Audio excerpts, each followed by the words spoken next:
현재 태국의 국경 지역이 난리가 난 상황입니다.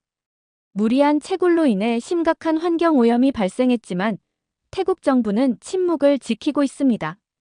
이러한 이유는 중국의 심기를 건드리면 안 되기 때문인데요. 도대체 태국과 중국 사이에 어떤 사건들이 있었던 걸까요? 안녕하세요. 저는 미국의 대학교에 재학 중인 엘로디입니다. 저는 오늘도 국제개발론 강의실에 일찍 도착했어요. 교수님이 이번 학기 프로젝트를 발표하는 날이라 긴장이 됐거든요. 책상에 노트북을 펼치고 자료를 다시 한번 훑어봤죠. 환경 NGO에서 인턴으로 일하며 모은 자료들이 오늘 발표의 중요한 뼈대가 될 거예요. 교수님께서 강의실에 들어오시자 웅성거리던 소리가 잦아들었습니다.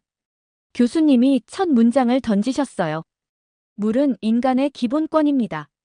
그러나 그 물이 독이 된다면 어떻게 될까요? 교수님의 질문은 의미심장했어요. 우리는 물을 당연하게 여깁니다. 수도꼭지를 틀면 깨끗한 물이 나오죠. 하지만 세계 곳곳에서는 이 당연함이 사치가 되고 있어요. 교수님은 슬라이드를 넘기셨습니다. 인도 겐지스 강의 사진이 화면에 나타났어요. 거대한 강이 검붉게 변색되어 있었죠. 겐지스 강은 수억 명의 인도인들에게 신성한 강입니다. 그런데 지금은 카드뮴 오염으로 인해 그 물을 마시는 것이 생명을 위협하는 일이 되었어요. 다음 슬라이드에는 남미 아마존의 사진이 나왔습니다. 벌목 현장과 그 인근의 강물 사진이었어요.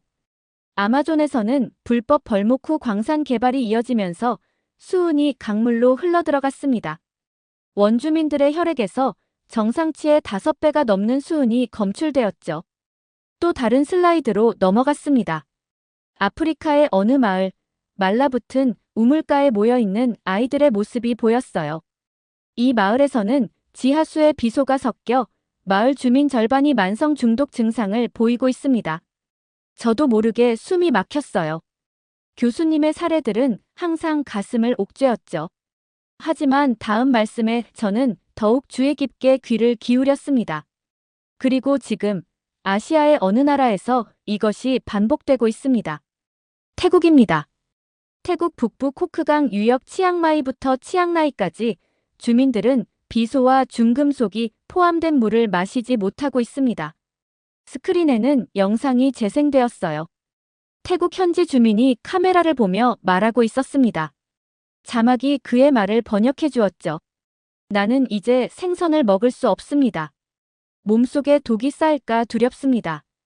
그의 눈에는 두려움이 깃들어 있었어요. 이 문제의 핵심은 무엇일까요? 학생들이 여러 가지 대답을 내놓았어요. 산업화, 규제 부재, 정부의 무관심 하지만 교수님은 고개를 저으셨죠.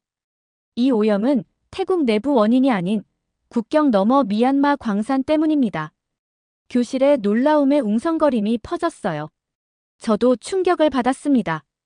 국경을 넘어 흘러온 오염이라니 이건 한 국가의 문제가 아니었어요. 저는 그때 제 프로젝트의 방향이 명확해지는 것을 느꼈습니다. 물은 국경을 모르고 오염도 국경을 넘어섰죠.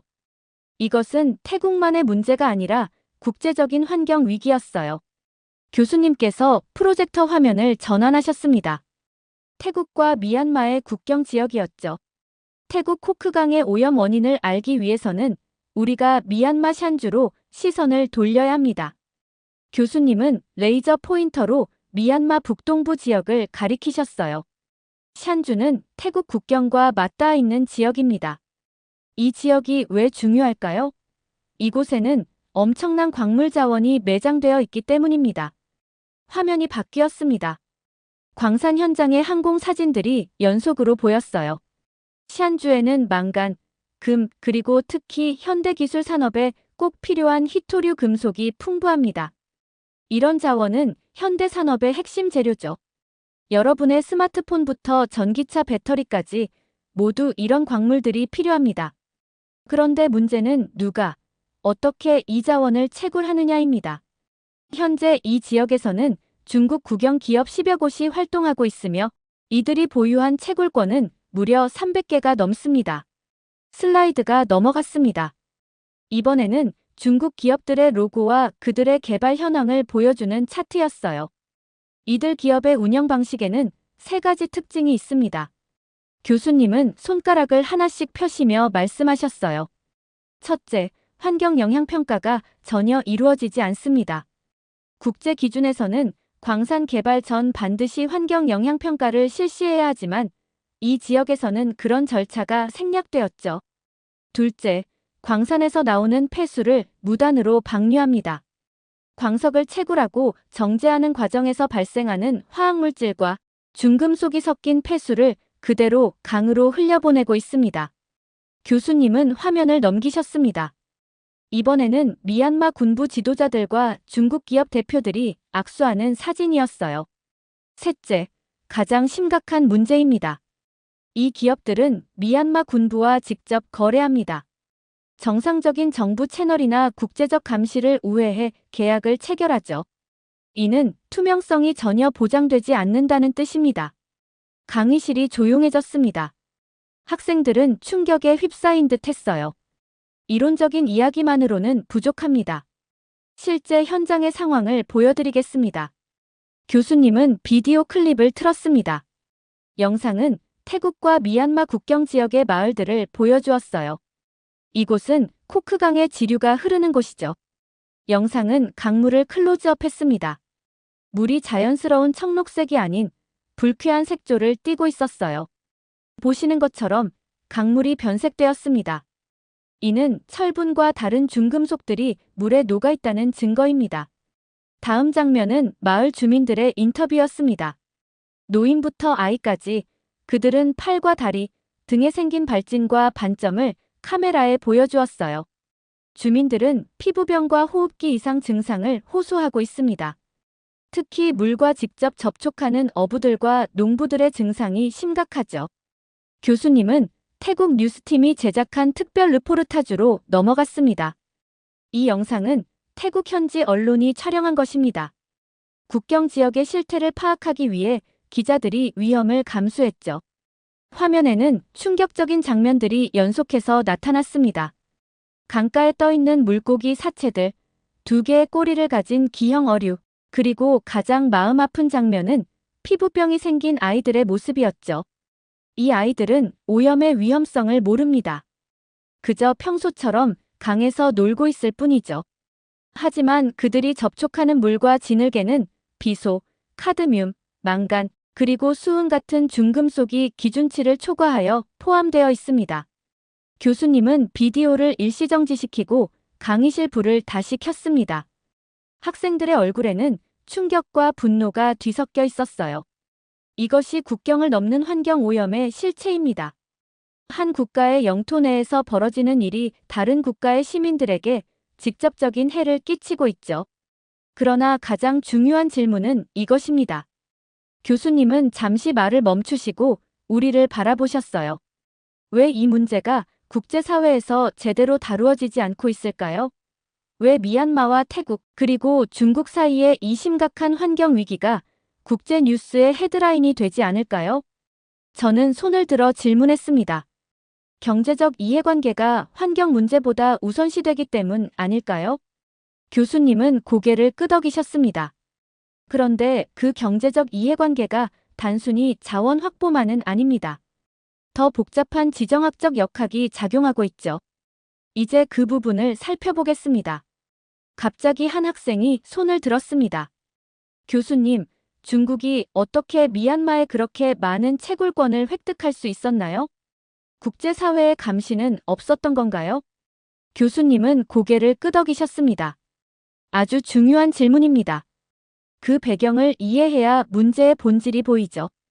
교수님은 슬라이드를 다음으로 넘기셨어요. 중국의 미얀마 자원 장악 배경이라는 제목이 보였습니다. 크게 4가지 이유가 있습니다. 첫째, 희토류와 전략 광물 확보 전략이에요. 시안주에는 희토류, 망간, 금 등 첨단 산업과 국방 산업에 필수적인 전략 자원이 풍부합니다. 중국은 자국 내 환경 규제가 강화되면서 국내 희토류 채굴이 줄어들자 국외 자원 확보에 적극적으로 나섰죠. 교수님은 화면에 전기차와 반도체 이미지를 보여주셨어요. 희토류는 반도체, 전기차, 군사장비 제조에 필수적입니다. 중국은 이런 글로벌 공급망의 주도권을 확보하기 위해 샨주 같은 지역에 집중 투자하고 있어요. 둘째, 앞에서 말했던 미얀마 군부와의 밀착 관계입니다. 2021년 쿠데타 이후 미얀마 군부는 서방의 제재로 고립되었고 중국과의 경제 협력에 더욱 의존하게 되었어요. 중국은 군부의 무기, 외교적 지지, 인프라 투자를 제공하고 그 대가로 광산 채굴권, 댐 건설권, 각종 개발권을 확보했습니다. 세 번째 이유는 1대1로 전략의 일환이에요. 샨주는 중국의 1대1로 구상 중 중국, 미얀마 경제회랑의 핵심 축에 포함됩니다. 이 회랑은 윈난성에서 샨주를 거쳐 미얀마의 해안 지역까지 연결되며 중국의 에너지, 광물, 물류 전략상 매우 중요한 지역이죠. 마지막으로 지속 가능한 개발에 대한 관심 부족이에요. 미얀마 군부와 중국 기업 모두 단기 이익에만 집중하며 지역사회나 환경 보호에는 관심이 없습니다. 그 결과 값싸고 무책임한 방식으로 광물을 채취하고 폐수는 그냥 강으로 버리는 구조가 만들어진 거죠. 한 학생이 또 질문했습니다. 그렇다면 태국 정부는 이 문제에 대해 어떤 입장인가요? 교수님은 잠시 생각에 잠기시더니 태국 총리의 사진을 보여주셨습니다. 현 태국 총리 패통탄 친나왓은 중국과의 협력을 최우선시하고 있습니다. 태국 경제는 중국에 크게 의존하고 있어요. 관광, 무역, 투자, 모든 면에서 중국은 태국의 가장 중요한 파트너죠. 하지만 안타깝게도 패통탄 총리는 자국민의 건강보다 중국과의 관계를 더 중요시하는 모습을 보여왔습니다. 코크강 오염에 관한 여러 보고가 있음에도 불구하고 그는 이 문제를 공개적으로 언급하지 않고 있어요. 오히려 환경활동가들의 목소리를 억압하는 정책을 펴고 있죠. 이것이 국제환경 문제의 가장 어두운 측면입니다. 경제적, 정치적 이해관계가 인간의 생명과 환경보다 우선시되는 현실이죠. 패통탄 총리는 중국을 자극하지 않기 위해 이 문제에 귀를 닫고 있습니다. 그리고 그 대가는 코크강 유역에 사는 태국 국민들이 치르고 있어요. 하지만 문제는 코크강에만 국한되지 않습니다. 오염은 확산되고 있어요. 교수님은 지도에서 강줄기를 따라 손가락을 움직이셨습니다. 2025년 4월 태국 북부에 큰 홍수가 있었습니다. 평소보다 2배 많은 강우량이 기록되었죠. 이로 인해 코크강이 범람했고 상류에서 내려온 오염물질이 더 넓은 지역으로 퍼지게 되었습니다. 홍수로 인해 코크강의 오염물질이 루악강으로 흘러들어갔고 결국 메콩강까지 도달했습니다. 메콩강은 태국에서 가장 중요한 국제 하천 중 하나로 중국, 미얀마, 태국, 라오스, 캄보디아, 베트남을 지나며 수천만 명의 생계를 지탱하는 강입니다. 다음 화면에는 과학보고서 데이터가 표시되었습니다. 국제환경단체가 실시한 수질조사 결과입니다. 메콩강 유역 총 9개 조사 지점 중 6곳에서 기준치의 10에서 19배에 달하는 비소가 검출되었습니다. 또한 카드뮴, 망간, 수은 같은 다른 중금속도 위험 수준으로 검출되었죠. 환경오염은 생태계에도 심각한 영향을 미치고 있습니다. 화면에 기형적인 물고기 사진들이 나타났습니다. 이렇게 기형인 물고기마저 생기는 상황이 더 광범위하게 나타날 수도 있다는 뜻이죠. 이는 중금속에 의한 유전적 변이의 결과로 추정됩니다. 가장 심각한 문제는 이 오염된 물을 사용할 수밖에 없는 주민들의 고통입니다. 태국 정부는 이런 심각한 상황에서도 마땅한 대책을 내놓지 않고 있습니다. 중국과의 우호 관계를 해치지 않기 위해서죠. 국민의 건강보다 경제적, 정치적 이해관계를 우선시하는 모습입니다. 교수님은 의미심장한 표정을 지으셨습니다.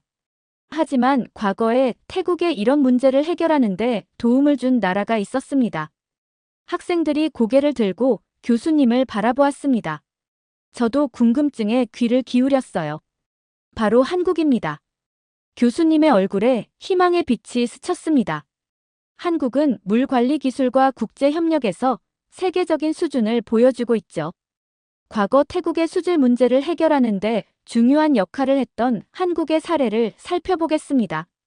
교수님은 갑자기 밝은 표정으로 화면을 전환하셨습니다. 이번에는 한강의 아름다운 전경과 분수대, 그리고 강변을 즐기는 시민들의 모습이 보였어요. 지금까지 우리는 어두운 이야기를 나눴습니다. 이제 희망의 사례를 살펴볼 차례입니다. 교수님은 한강의 전경에서 한국의 지도로 화면을 바꾸셨어요.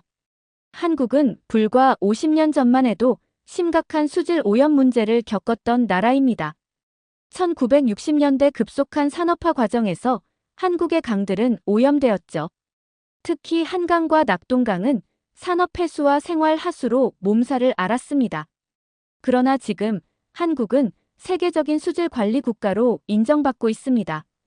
글로벌 물산업 경쟁력 평가에서 세계 최상위권에 속하며 무엇보다 수돗물을 그대로 마실 수 있는 몇 안 되는 나라 중 하나가 되었습니다. 학생들의 표정이 밝아졌습니다. 변화가 가능하다는 희망의 사례였으니까요. 한국의 물관리 성공 비결은 크게 세 가지 정책에 있습니다. 교수님은 첫 번째 슬라이드를 보여주셨습니다. 한국수자원공사의 로고와 수질 모니터링 시스템 사진이었어요. 첫째, 한국수자원공사를 중심으로 한 통합수질 모니터링 시스템입니다. 한국은 물의 취수원부터 가정의 수도꼭지까지 전 과정을 실시간으로 감시하는 스마트 물 관리 체계를 구축했습니다. 이를 통해 오염 발생 시 즉각적인 대응이 가능하죠. 다음 슬라이드로 넘어갔습니다. 동남아시아 여러 국가에 설치된 정수 시설들의 모습이 보였어요. 둘째, 국제환경기구와 협력한 ODA 프로그램입니다. 한국은 자신들의 경험과 기술을 개발도상국과 공유하고 있어요. 특히 동남아시아 각국에 마을 단위 정수시설을 설치하는 사업을 활발히 진행해왔습니다. 지식과 기술의 전수를 통해 지속 가능한 발전을 돕는 거죠. 세 번째 슬라이드에는 태국 치앙라이 인근의 한 저수지 사진이 있었습니다. 깨끗한 물과 그 주변에서 일하는 사람들의 모습이었어요. 셋째, 한국 기업들의 사회적 책임 활동입니다. 예를 들어 삼성전자는 몇 년 전 바로 이 치앙라이 인근에서 저수지 개선 사업을 진행했습니다. 단순히 돈을 기부하는 것이 아니라 현지 주민들과 함께 저수지를 정화하고 수질 개선 시스템을 구축했죠. 이 프로젝트는 지역사회에 깨끗한 물을 제공하는 동시에 주민들에게 수질 관리 교육을 제공했습니다. 교수님은 잠시 멈추시고 중국과 한국의 기업 활동을 비교하는 표를 보여주셨어요. 이제 비교해봅시다. 중국 기업들은 채굴 후 방치의 패턴을 보입니다. 자원을 빠르게 채취한 후 환경 문제는 현지에 떠넘기는 방식이죠. 반면 한국 기업들은 기반시설 구축과 지속 가능성에 초점을 맞춥니다. 현지 주민들과 협력하고 떠난 후에도 지역사회가 스스로 문제를 해결할 수 있는 역량을 키워주는 거죠. 교수님은 조용히 말씀하셨습니다. 물에 대한 국가의 태도는 그 국가의 얼굴을 보여줍니다. 물을 어떻게 다루는지를 보면 그 나라가 사람과 환경을 어떻게 생각하는지 알 수 있죠.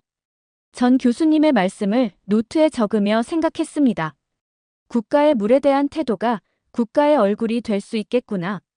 교수님은 다시 태국 지도로 돌아가셨습니다. 그렇다면 이 위기 상황에서 한국은 어떤 역할을 할 수 있었을까요? 실제로 한국은 태국에 어떤 제안을 했을까요? 한국은 태국의 수질 오염 문제를 심각하게 받아들였습니다. 2025년 한국 외교부와 수자원공사는 태국 정부에 공식적인 제안을 했어요. 이것은 한국이 제안한 국제수질 공동조사 프로그램입니다. 이 프로그램은 코크강과 메콩강의 오염도를 공동으로 조사하고 정화 기술을 제공하며 장기적인 수질 관리 시스템을 구축하는 것을 목표로 했죠. 한국은 기술과 인력, 그리고 비용의 70%를 부담하겠다고 제안했습니다. 학생들은 놀란 표정을 지었습니다. 이렇게 좋은 제안을 태국이 거절했다는 것이 믿기지 않는 듯 했어요. 그러나 태국 정부의 반응은 어떠했을까요? 태국은 이 제안을 정중하게 거절했습니다. 내정 간섭이라는 표현을 사용하며 태국은 자체적으로 환경 문제를 해결할 능력이 있다고 답변했죠. 물론 실제로는 그런 해결책이 제시된 적이 없었습니다. 왜 태국은 이런 도움을 거절했을까요? 그 배경에는 복잡한 국제 정치가 있습니다. 중국과의 광산 협력 관계를 유지하려는 태국 정부는 중국의 심기를 거스르지 않으려 했습니다. 한국과 함께 국제 조사를 진행한다는 것은 사실상 중국 기업의 활동을 문제 삼는 것과 다름없었죠. 태국 정부로서는 감당하기 어려운 외교적 부담이었습니다. 교수님은 태국 총리의 사진을 보여주셨습니다. 현 태국 총리 패통탄 친나왓은 중국과의 전략적 동맹 유지에 집중하고 있습니다. 그에게 있어 중국은 최대 무역 파트너이자 투자국이며 안보 협력국이죠. 반면 한국과의 협력은 아무리 환경과 국민 건강을 위한 것이라 해도 중국을 자극할 수 있는 외교적 부담으로 간주되었습니다. 이런 결정의 결과는 매우 심각했습니다.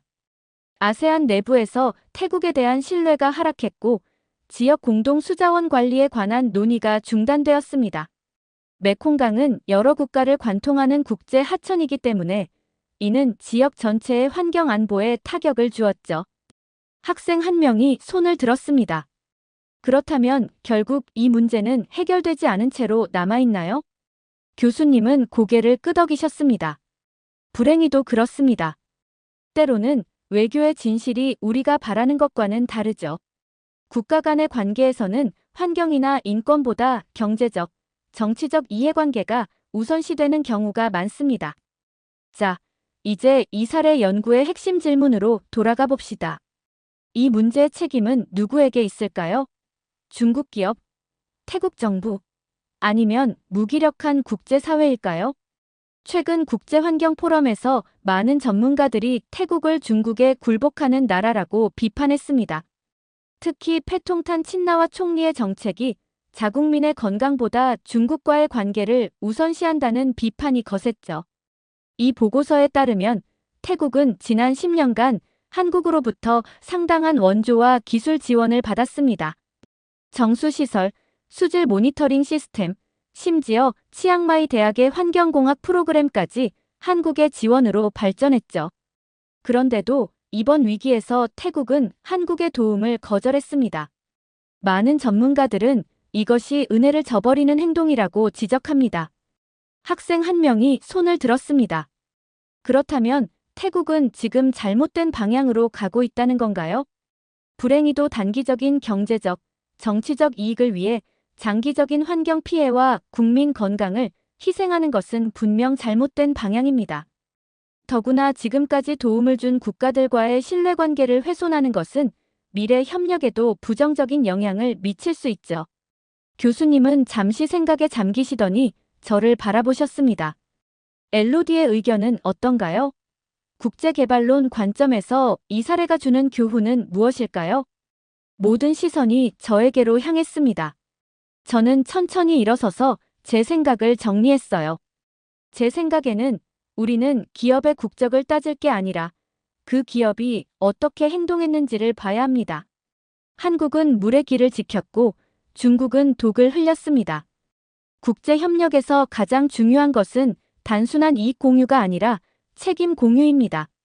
누가 어떤 자원을 얻는지만 고려하는 것이 아니라 그 과정에서 발생하는 환경적, 사회적 영향에 대한 책임을 어떻게 나눌 것인지가 중요합니다. 교수님은 만족스러운 표정으로 고개를 끄덕이셨습니다. 훌륭한 관점입니다. 우리는 종종 개발과 성장만을 생각하지만 진정한 발전은 지속 가능해야 합니다. 코크강의 비극은 단기적 경제 이익을 위해 장기적 환경 안보를 희생한 사례입니다. 강의가 끝나고 학생들이 하나둘 교실을 빠져나갔지만 저는 한동안 자리에 앉아 있었습니다. 코크강의 아이들, 붉게 변한 물, 그리고 침묵하는 정부, 이 모든 이미지가 제 마음속에 깊이 새겨졌습니다. 이렇게 중국의 무리한 개발 때문에 태국 국민들이 피해를 입는 사연 어떻게 들으셨나요? 과거 한국의 도움을 잊고 중국의 눈치만 살피는 태국을 보니 속이 답답했습니다. 여러분들의 의견은 어떠신가요? 다양한 의견을 댓글을 통해 공유해주세요. 영상 시청 감사드리고 구독과 좋아요 부탁드립니다. 태국 사람들이 현재 한국을 애타게 찾고 있습니다. 태국에서 일어난 자연재해로 인해 태국 주요 산업인 농업마저 무너지는 상황입니다. 그리고 과거 한국이 있었던 시절과 현 상황을 비교하게 되는데요. 이에 태국 총리는 충격적인 발언을 하게 됩니다. 도대체 태국에서는 무슨 일이 일어났던 걸까요? 안녕하세요. 저는 메리라고 합니다. 미국의 대학교에서 국제환경학과를 전공하고 있는 학생이에요. 평소와 같았던 목요일 오후, 리처드슨 교수님의 아시아 환경 위기와 국제협력 강의가 시작되었습니다. 여러분, 오늘은 태국의 현 상황에 대해 이야기해 보려고 합니다. 태국 농업이 지금 무너지고 있습니다. 그 이유는 단 하나였고, 과거에는 왜 이런 일이 일어나지 않았는지에 대해 깊게 다뤄볼 예정입니다. 교실이 조용해졌습니다. 저는 노트북을 열고 타이핑을 시작했죠. 2025년 북부 태국에서 발생한 지진은 단순한 자연재해가 아니었습니다. 그것은 오랫동안 묻혀있던 환경 문제가 드러나는 기폭제였죠. 교수님의 목소리는 차분했지만 그 내용은 충격적이었습니다. 치앙라이와 파야오주에 직접적인 피해를 준 것은 지진이었지만 그 여파는 예상보다 훨씬 멀리 뻗쳤습니다. 방콕 인근의 논타부리 지역까지 미세한 진동이 전해지면서 태국 정부는 운하와 수자원에 관련된 조사에 집중하기 시작했죠. 저는 손을 들었습니다. 교수님, 운하 시스템이 그렇게 취약했던 이유가 있었나요? 가장 큰 피해를 입은 클롱끄르어 운하는 이미 오래된 배수 시스템과 불법 폐기물 투기로 인해 취약한 상태였습니다. 태국 정부는 이 문제를 알고 있었지만 관광 산업과 수출에 집중하느라 환경 인프라에 투자하지 않았죠. 교수님은 다음 슬라이드로 넘어갔습니다. 화면에는 검은 물질이 떠다니는 운하와 마스크를 쓴 주민들의 모습이 있었어요.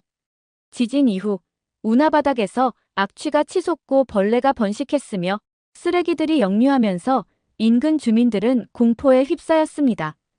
이것은 단순한 불편함이 아닌 재난이었죠. 이 사건을 계기로 태국 정부는 수도권 외곽 지역과 북부 농업지대의 수자원 실태를 조사하기 시작했고 그 결과 더 충격적인 사실이 드러났습니다. 교수님은 잠시 말씀을 멈추셨다가 다시 이어갔어요. 치앙라이 주의 코크강 수질이 심각하게 오염되어 있었던 거죠. 이제 화면에는 코크강의 지도와 함께 몇 가지 그래프가 나타났습니다. 중금속 오염도를 나타내는 빨간 선이 기준치를 훨씬 넘어가고 있었어요. 코크강은 태국 북부 농업의 생명줄입니다.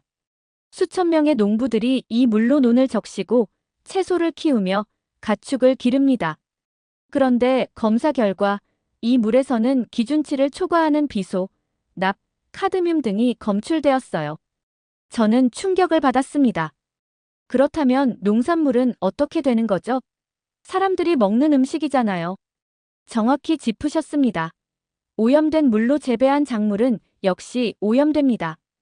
태국은 세계적인 쌀 수출국이죠. 이 문제는 태국 내 위기를 넘어 글로벌 식량 안보 문제로 확대될 수 있습니다. 지진이 불러온 진동은 사실 진실을 끌어올린 겁니다. 오랫동안 침묵했던 강은 비로소 비명을 질렀고 그 비명은 이제야 우리에게 들리기 시작했습니다. 교수님은 다음 슬라이드를 보여주셨습니다.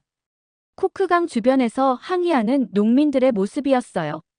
오늘 우리가 배울 것은 환경 재난이 어떻게 사회적, 경제적, 그리고 국제적 위기로 확대되는지입니다. 그리고 더 중요한 것은 이것이 어떻게 예방 가능했는지에 관한 것입니다. 저는 노트북에 문장을 적었습니다. 예방 가능했다. 그 말이 가슴에 깊이 남았습니다. 리처드슨 교수님은 강의실 앞쪽으로 걸어오시며 슬라이드를 넘기셨습니다. 자, 이제 태국의 코크강 오염에 대한 역사적 맥락을 살펴보겠습니다. 실제로 이러한 위기가 이번이 처음은 아니라는 사실 알고 계셨나요? 약 10년 전인 2015년 코크강은 이미 한 차례 심각한 오염 위기를 겪었습니다. 그때 누구보다 먼저 손을 내민 것은 바로 대한민국이었죠. 한국수자원공사는 치앙라이와 람빵 지역에 모듈형 정수시설을 지원했습니다. 이 기술은 특히 농업용수의 정화를 위해 특별히 설계된 최신 기술이었죠. 화면에는 정수시설의 사진과 함께 기술 도면이 나타났어요. 갑자기 누군가가 손을 들었습니다. 이 협력은 어떤 형태로 이루어졌나요? 교수님은 미소를 지으셨어요. 좋은 질문입니다. 이것은 단순한 기부가 아니었습니다. 한국은 기술을 공유했습니다. 태국 농업 기술자들을 위한 교육 프로그램과 현장 실습도 지원했죠. 이는 진정한 의미의 지식 이전이었습니다. 다음 슬라이드에는 그래프가 나타났습니다. 2016년부터 2020년까지 태국의 쌀 생산량과 수출량이 급증하는 모습이었어요. 이 협력의 결과는 놀라웠습니다. 태국 농업은 눈에 띄게 발전했고 태국 쌀은 일본, 한국 등 아시아 국가로 수출되는 주요 품목이 되었죠. 특히 유기농 인증을 받은 태국 쌀의 가치는 2배 이상 뛰었습니다. 저는 손을 들어 질문했습니다.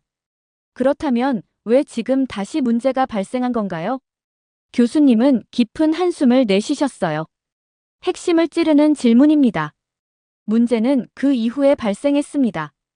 이제 화면에는 방치된 정수시설의 모습이 보였습니다. 녹슨 파이프와 작동하지 않는 기계들이 쓰레기로 둘러싸여 있었어요. 태국은, 한국은 언제까지나 도와줄 것이라는 착각 속에서 살았습니다. 기술 이전에 소극적이었고 시스템 유지 보수에도 책임을 회피했죠.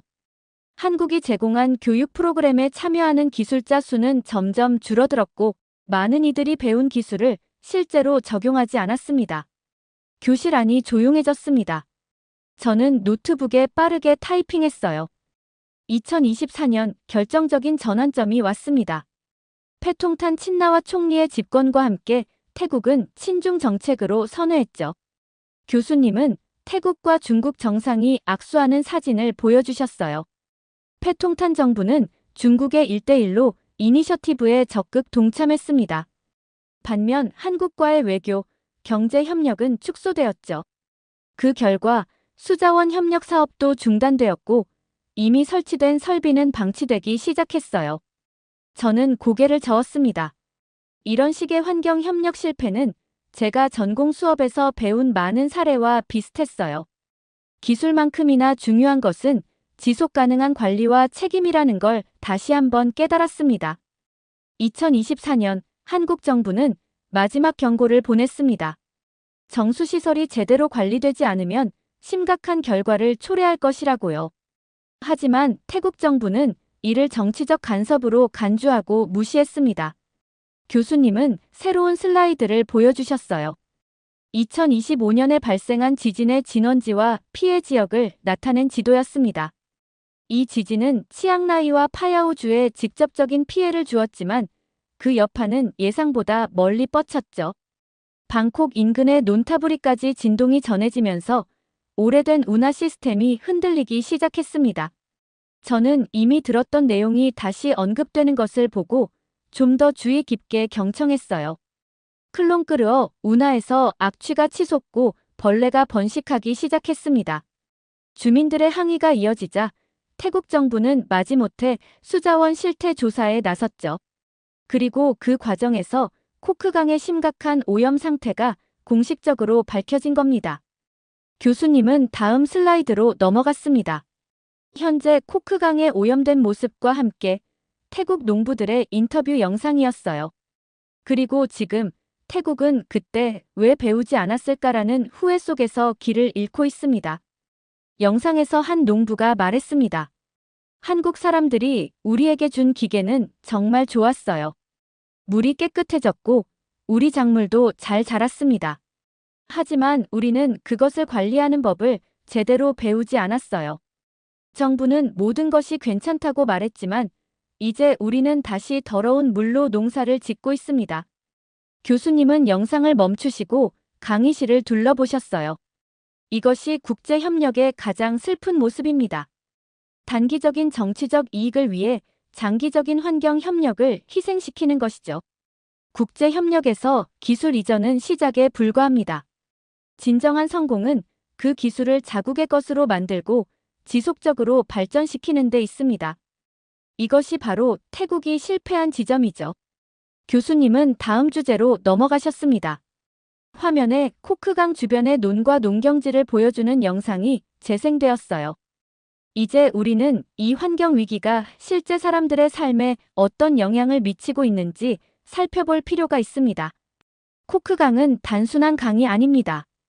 수세대에 걸쳐 코크강은 태국 북부 농업의 심장이었습니다. 비소는 암을 유발할 수 있고 납은 특히 어린이의 두뇌 발달을 저해합니다. 카드뮴은 신장 기능을 손상시키고요. 이러한 중금속은 한번 체내에 축적되면 쉽게 배출되지 않습니다. 저는 손을 들었어요. 태국 정부는 이 문제에 대해 어떤 조치를 취하고 있나요? 교수님은 고개를 끄덕이셨습니다. 정부는 일부 지역에 여과 시설을 설치하고 정수 공정이 안전하다고 발표했습니다. 그러나 현실은 매우 다릅니다. 이제 화면에는 한 농부와의 인터뷰가 나왔어요. 나이 지긋한 남성이 자신의 논을 가리키며 말하고 있었습니다. 식물은 자라지만 뿌리가 검게 변해요. 곤충도 오지 않아요. 그게 뭘 의미하는지 우리는 알죠. 교수님은 영상을 일시 정지시키셨어요. 이 말이 모든 것을 대변합니다. 농부들은 자연의 신호를 읽을 줄 압니다. 그들은 자신의 땅과 물이 병들었다는 것을 알고 있죠. 현지 병원에서는 피부 질환과 위장 장애를 호소하는 환자들이 급증하고 있습니다. 특히 우려되는 것은 아이들의 건강 상태입니다.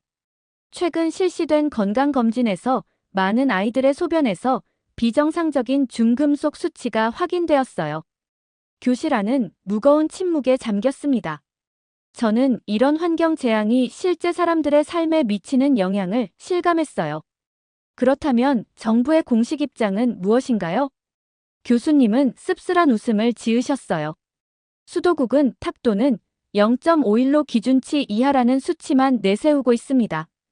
그들의 검사는 주로 탁도, pH, 일부 박테리아에만 초점을 맞추고 있죠. 중금속 오염에 대해서는 의도적으로 침묵하고 있습니다. 저는 불안함을 느꼈습니다. 이것은 단순한 환경 문제가 아니라 공중보건의 위기, 그리고 정의의 문제였어요. 환경 정의를 아시나요? 그것은 모든 사람이 건강한 환경에서 살 권리가 있다는 것을 의미합니다. 지금 태국 북부의 농부들은 이 기본적인 권리를 박탈당하고 있습니다. 교수님은 새로운 슬라이드로 넘어가셨어요. 화면에는 이전의 관광객들로 붐볐던 코크 강변의 사진과 현재 텅 빈 모습이 대조적으로 나타났습니다. 하지만 코크강의 오염은 농업뿐만 아니라 관광업에도 심각한 타격을 주고 있습니다. 저는 깜짝 놀랐어요. 태국의 경제에서 관광업이 얼마나 중요한지 알고 있었기 때문이죠. 치앙라이주는 아름다운 자연환경으로 유명한 관광지입니다. 특히 코크 강변의 수상식당가는 축제 기간에 가장 인기 있는 명소 중 하나였죠. 태국의 전통 새해 축제는 물과 깊은 관련이 있는 행사입니다. 화면에는 이전 축제의 영상이 재생되었어요. 사람들이 물을 뿌리며 즐기는 모습, 강변에서 식사를 하는 관광객들의 모습이 보였습니다. 하지만 지금 이 유명한 수상식당가는 고객이 끊긴 상태입니다. 다음 영상은 현재의 모습을 보여주고 있었어요. 빈 테이블, 지나가는 사람 하나 없는 식당들, 닫힌 상점들. 현재 관광지 예약률은 0%에 가깝습니다. 이는 지역 경제에 치명적인 타격이죠. 교수님은 한 상인과의 인터뷰 영상을 틀어주셨어요. 나이 지긋한 여성이 텅 빈 식당을 가리키며 말하고 있었습니다. 코로나19 때도 이 정도는 아니었어요. 그때는 적어도 지역 주민들이 있었죠. 하지만 지금은 사람들은 오염된 강 근처는 가고 싶지 않다고 말합니다. 지역 상권은 무너지고 지방 경제는 고사 직전입니다. 코크강 주변의 호텔들은 문을 닫고 있고 수공예품 판매상들은 손님이 없어 생계를 위해 도시로 떠나고 있습니다. 태국 정부는 최근 매달 수질 검사를 하겠다고 발표했지만 이미 신뢰를 잃은 지역 주민들은 이를 믿지 않고 있습니다. 다시 한 인터뷰 영상이 재생되었어요. 젊은 여성이 아이를 안고 이야기하고 있었습니다. 우리가 원하는 건 숫자가 아니라 안전한 삶이에요. 정부는 수치만 발표하지만 우리 아이들이 아프다는 사실은 변하지 않아요. 저는 가슴이 아팠습니다. 숫자와 통계 뒤에는 실제 사람들의 고통이 있다는 것을 다시 한번 깨달았어요. 관광업의 붕괴는 단순한 경제적 손실을 넘어 사회적 문제로 확대되고 있습니다. 일자리를 잃은 많은 사람들이 도시로 이주하고 있고, 이는 지역 사회의 해체로 이어지고 있습니다. 환경, 경제, 사회 정의는 서로 불가분의 관계에 있습니다. 하나가 무너지면 다른 것들도 함께 무너집니다. 저는 이 말을 깊이 새겼습니다. 제가 전공하는 국제환경학의 핵심이었으니까요. 모든 것은 연결되어 있다는 사실을. 자, 이제 지역적 환경 문제가 어떻게 글로벌 경제와 국제관계로 확장되는지 살펴보겠습니다. 교수님은 새로운 슬라이드를 보여주셨어요. 미국 국기와 도널드 트럼프 대통령의 사진이 화면에 나타났습니다. 여러분들도 최근 뉴스를 통해 알고 계시겠지만 미국 대통령 도널드 트럼프는 태국에 36%의 관세를 부과하겠다고 발표했습니다. 교실 안에서 놀라는 소리가 들렸어요. 36%는 엄청난 수치였습니다. 트럼프 행정부는 공식적으로 불공정 무역 관행과 미국 농부 보호를 언급했지만 실제로는 더 복잡한 지정학적 이유가 있습니다. 태국의 친중국 정책이 미국의 인도, 태평양 전략에 위협이 된다고 보는 시각이 있죠. 이 뉴스는 태국 농산물 수출업계를 충격에 빠뜨렸습니다. 왜냐하면 중국과 관세로 인해 문제가 많았기 때문에 한국을 버리고 중국과 협력하는 패통탄 친나와 총리에 대한 경고였죠. 이 상황이 얼마나 심각한지 이해하려면 태국 경제에서 농업이 차지하는 비중을 알아야 합니다. 태국 인구의 약 30%가 농업에 종사하고 있으며 GDP의 약 8%가 농업에서 발생합니다. 농산물 수출은 태국 경제의 핵심 축 중 하나죠. 교수님은 태국 농부들의 일상을 담은 짧은 영상을 보여주셨어요. 쌀을 수확하고 과일을 포장하고 수출용 컨테이너에 싣는 모습이었습니다. 이제 이 사람들의 생계가 위협받고 있습니다. 미국의 36% 관세는 사실상 수출 금지와 다름없거든요. 다음으로 교수님은 한 수출업체 대표와의 인터뷰 영상을 틀어주셨어요. 한국과 손잡고 친환경 기술을 도입했을 때는 바이어들이 줄을 섰습니다. 우리 농산물은 품질과 안전성으로 세계 시장에서 인정받았죠. 하지만 지금은 아무도 전화조차 안 해요. 저는 가슴이 아팠습니다. 환경 문제가 어떻게 사람들의 삶과 생계에 직접적인 영향을 미치는지 생생하게 보여주는 사례였어요. 이 관세는 단순한 수치가 아닙니다. 이것은 태국 농업의 국제 경쟁력을 결정짓는 치명타가 되고 있습니다. 세계 시장에서 퇴출된다는 것은 단순한 수익 감소가 아니라 수십만 농가의 생존 문제와 직결됩니다. 교수님은 이제 태국 농업의 미래 시나리오를 보여주는 그래프로 넘어가셨어요. 최악의 시나리오에서는 태국 농업 GDP가 40%까지 감소할 수 있습니다. 이는 약 500만 명의 농업 종사자들이 생계 위기에 처하게 된다는 의미죠. 한 학생이 손을 들었어요. 그렇다면 태국은 중금속 오염 문제를 해결하면 되는 것 아닌가요? 원칙적으로는 맞습니다. 하지만 환경 복원은 시간이 걸리는 일입니다. 코크강의 중금속 오염은 이미 토양에도 깊이 침투했고 이를 정화하는 데는 최소 5에서 10년이 필요하다는 것이 전문가들의 견해입니다. 저는 노트북에 빠르게 타이핑하며 질문했어요. 그동안 농부들은 어떻게 생계를 유지하나요? 그것이 바로 가장 큰 도전 과제입니다. 태국 정부는 단기적으로 농부들에게 보조금을 지급하는 방안을 검토 중이지만 재정적 한계가 있습니다. 일부에서는 농업 구조를 재편하여 실내 수경 재배와 같은 대안적 방식으로 전환해야 한다고 주장하고 있죠. 또 다른 학생이 손을 들었어요.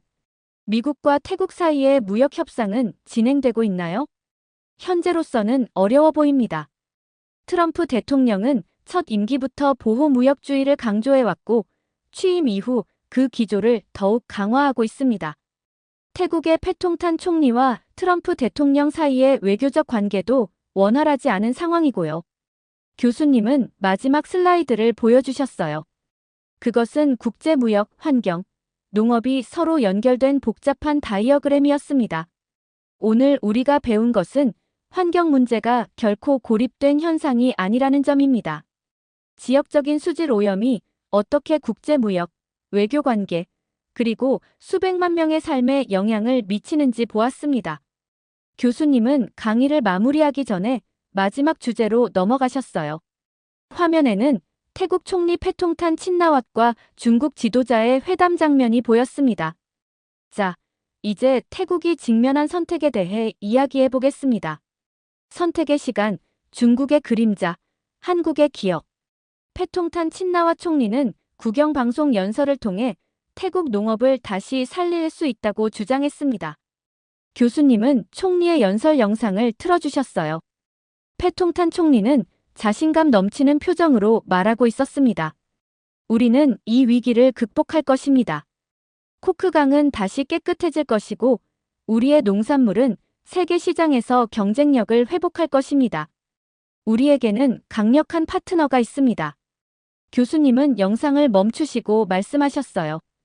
여기서 강력한 파트너란 중국을 의미합니다. 패통탄 정부는 중국과의 협력을 통해 위기를 극복하겠다는 전략을 추진하고 있습니다. 화면에는 태국과 중국의 경제 협력 현황을 보여주는 그래프가 나타났어요. 그러나 문제는 중국과의 협력을 강화할수록 미국과의 관계는 더욱 악화될 가능성이 높다는 점입니다. 앞서 보았듯이 트럼프 행정부는 이미 태국에 높은 관세를 부과했고 이는 태국의 친중 정책과 무관하지 않습니다. 더 심각한 문제는 중국의 수자원 개발 모델이 과연 태국에 적합한가 하는 점입니다. 교수님은 이제 미얀마와 라오스의 댐 건설 프로젝트 사진을 보여주셨어요. 중국이 주도한 미얀마의 이라와디 댐, 라오스의 셋비안 댐 사례를 보십시오. 이 거대 프로젝트들은 주변 국가들의 농업 생태계를 크게 붕괴시켰습니다. 특히 셋비안 댐의 붕괴 사고는 수백 명의 목숨을 앗아갔고 수천 명의 농부들이 삶의 터전을 잃었죠. 교실 안은 무거운 침묵에 잠겼어요. 저는 댐 붕괴 사고에 대한 뉴스를 본 적이 있었지만 그것이 중국의 개발 모델과 연결된다는 사실은 몰랐습니다. 태국인들은 이러한 결과를 똑똑히 보아왔습니다. 그들은 중국식 개발이 가져올 수 있는 위험을 알고 있죠. 교수님은 다음 슬라이드로 넘어가셨어요. 화면에는 한국과 중국의 국제 협력 방식을 비교하는 표가 나타났습니다. 중국과 한국의 접근 방식에는 근본적인 차이가 있습니다. 중국은 기술 이전보다는 종속을 택했고 한국은 공유와 협력을 추구했습니다. 이것은 단순한 이념적 차이가 아니라 실질적인 결과의 차이를 가져옵니다. 교수님은 태국 농부와의 인터뷰 영상을 보여주셨어요. 나이 지긋한 여성이 말하고 있었습니다. 한국은 우리에게 기술을 나눠줬어요. 중국은 우리에게 땅과 물을 요구합니다. 이 말은 강의실에 깊은 울림을 주었어요. 저는 국제개발 협력의 철학적 차이가 실제 사람들의 인식과 삶에 어떻게 영향을 미치는지 실감했습니다. 지금 태국 국민들은 묻고 있습니다. 우리가 진짜 원하는 건 무엇인가? 독립적인 농업국가인가? 아니면 종속된 소비국인가? 교수님은 학생들을 둘러보셨어요. 모두가 깊은 생각에 잠긴 표정이었습니다. 이것은 단순한 경제적 선택이 아닙니다. 이는 한 국가의 정체성과 미래에 관한 결정입니다. 마지막 슬라이드에는 갈림길의 이미지가 나타났어요. 한쪽은 한국 방향을, 다른 쪽은 중국 방향을 가리키고 있었습니다. 지금 태국은 결정의 기로에 서 있습니다.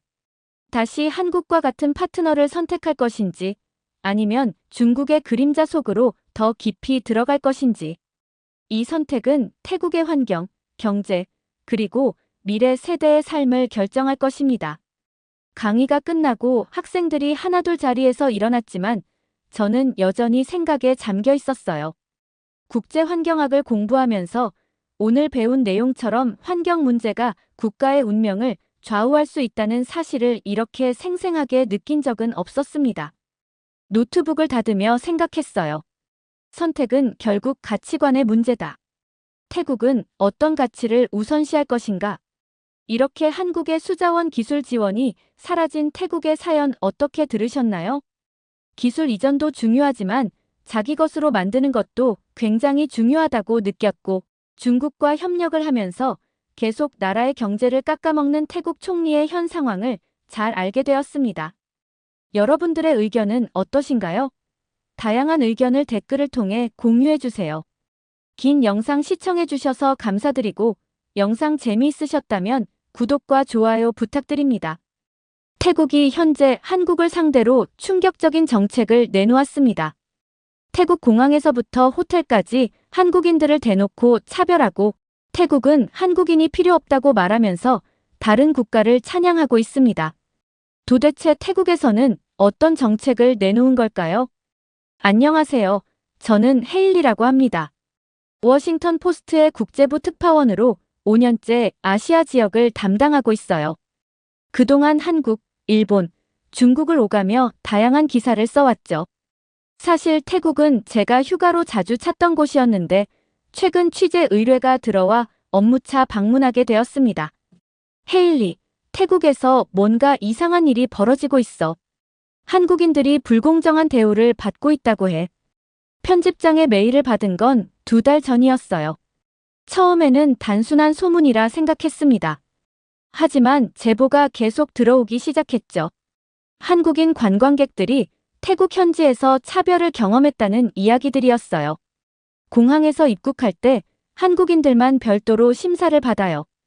호텔에 예약했는데 한국인이라고 하니 갑자기 방이 없다고 하더라고요. 관광지에서 외국인 가격과 한국인 가격이 따로 있었어요. 이런 내용들이 SNS와 여행 포럼에 넘쳐났습니다. 처음에는 단순한 오해나 개인적인 경험이라 생각했어요. 하지만 비슷한 사례가 너무 많아지면서 이것이 우연이 아니라는 생각이 들었죠. 태국은 오랫동안 한국인들이 가장 선호하는 여행지 중 하나였습니다. 저도 방콕의 활기찬 시장과 푸켓의 아름다운 해변을 여러 번 방문했어요. 그런데 왜 갑자기 분위기가 바뀐 걸까요? 이건 분명 단순한 문제가 아니었습니다. 더 깊이 조사하면서 흥미로운 패턴을 발견했어요. 이 모든 일이 태국 정부가 중국과의 관계를 강화하기 시작한 시점과 일치했죠. 태국 관광청이 중국인 관광객 유치에 적극적으로 나서는 반면 한국인 관광객들에 대한 혜택은 줄어들고 있었습니다. 그리고 또 다른 요소도 있었어요. 한국 법무부가 태국인 불법 체류자 단속을 강화했다는 뉴스였죠. 단순한 민간 차원의 문제가 아니라 양국 관계와 정책이 얽힌 복잡한 상황이었습니다. 이건 정말 흥미로운 주제네요. 가능한 빨리 현장을 확인해 봐야겠어요. 편집장에게 이렇게 답장을 보내고 저는 취재 여행을 준비하기 시작했어요. 먼저 한국을 방문해 태국 여행을 다녀온 사람들의 생생한 경험을 들어보고 그 다음 태국으로 가서 현지 상황을 확인하기로 했습니다. 노트북과 카메라, 녹음기를 챙기며 생각했어요. 이 이야기의 진실은 무엇일까? 단순한 오해일까? 아니면 정말 체계적인 차별이 존재하는 걸까? 아무튼 직접 확인하는 것이 저널리스트로서 제 의무라고 생각했습니다. 그래서 저는 서울행 비행기에 올랐어요. 이 취재가 어디로 이어질지, 그리고 어떤 진실을 밝혀낼지 기대와 긴장이 함께했죠. 저는 취재를 하러 인천국제공항에 도착했어요. 호텔에 짐을 풀고 바로 취재 계획을 세웠습니다. 먼저 태국 여행을 다녀온 한국인 관광객들을 만나기로 했어요. 최근 태국 여행에서 불편함을 경험한 분들을 찾습니다. 여행 커뮤니티에 글을 올리고 여행사 관계자들에게 연락했어요. 반응은 예상보다 훨씬 뜨거웠습니다.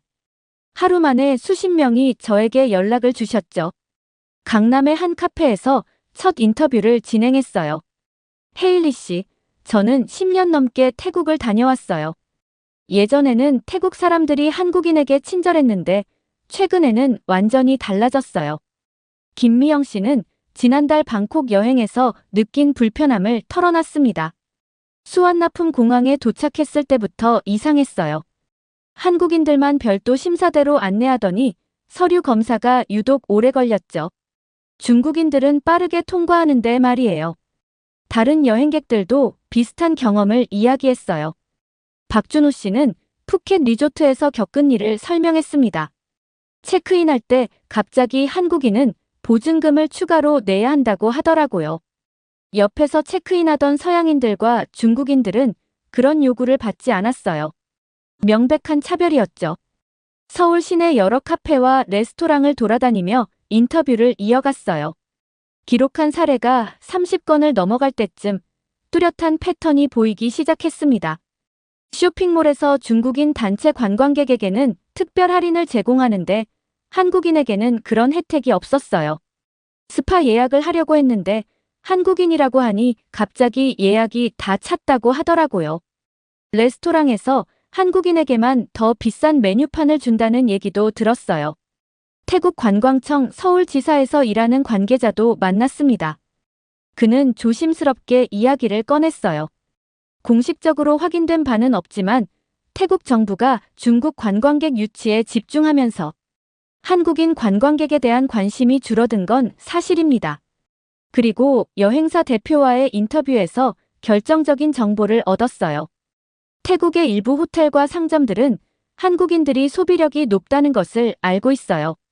그래서 더 높은 가격을 받으려고 하죠. 솔직히 말하면 바가지라고 볼 수 있어요. 이제는 일부 현지 업체가 아예 공공연하게 한국인에게는 다른 가격표를 적용하고 있어요. 일주일간의 인터뷰를 통해 모은 증언들은 단순한 우연이나 오해가 아니라는 확신이 들었어요. 태국에서 한국인들에 대한 인식과 대우가 분명히 변화하고 있었습니다. 이제 직접 태국으로 가서 현지 상황을 확인해 봐야 할 때였죠. 이 모든 증언이 사실이라면 왜 이런 일이 벌어지고 있는 걸까요? 제 질문에 마지막 인터뷰는 의미심장한 대답을 남겼습니다. 아마도 그 답은 태국과 중국의 관계, 그리고 한국과 태국 사이에 숨겨진 갈등에서 찾아야 할 거예요. 이틀 후, 저는 방콕행 비행기에 몸을 실었어요. 한국인 관광객들의 증언이 정말인지 직접 확인하고 싶었습니다. 비행기 안에서도 취재는 계속됐죠. 우연히 옆자리에 앉은 여성은 사업차 태국을 자주 방문한다고 했어요. 요즘 한국인들이 태국에서 불편함을 겪는다는 이야기를 들어보셨나요? 제 질문에 그녀는 깊은 한숨을 내쉬었습니다. 저도 그런 경험이 있어요.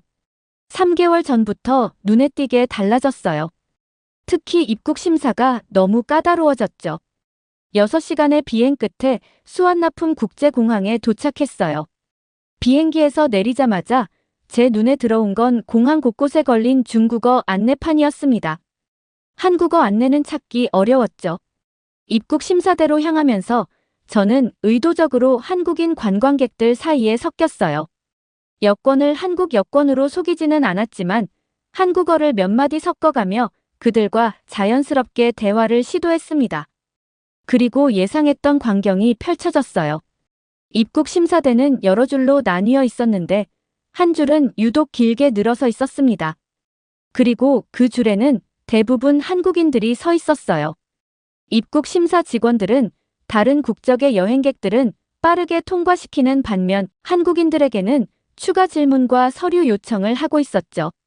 왜 저 사람은 그냥 통과하는데 저한테만 서류를 더 요구하는 거예요? 한 한국인 남성이 영어로 항의하고 있었어요. 입국 심사 직원은 무표정한 얼굴로 대답했습니다. 규정이 바뀌었습니다. 한국인 관광객은 추가로 체류 계획서를 제출해야 합니다. 그 남성은 당황한 표정으로 가방을 뒤적이며 서류를 찾기 시작했어요. 저는 그에게 다가가 상황을 물어봤습니다. 저도 몰랐어요. 어떤 체류 계획서인지 설명도 없고 사전에 안내받은 적도 없어요. 태국 여행은 10번도 넘게 왔는데 이런 적은 처음이에요. 미국 여권을 가진 저는 별다른 문제 없이 입국 심사를 통과했지만 한국인들의 불편함은 곳곳에서 목격할 수 있었어요. 입국장을 빠져나와 택시를 기다리는 동안 한국인 가족이 공항 직원과 실랑이를 벌이는 모습도 보였습니다. 왜 우리만 관광세를 내야 하는 거죠? 저기 중국인 가족은 안 내던데요? 직원의 대답은 단호했어요. 새로운 규정입니다. 한국인 관광객에게만 적용되는 규정이에요. 호텔에 체크인하는 과정에서도 비슷한 상황이 연출됐습니다.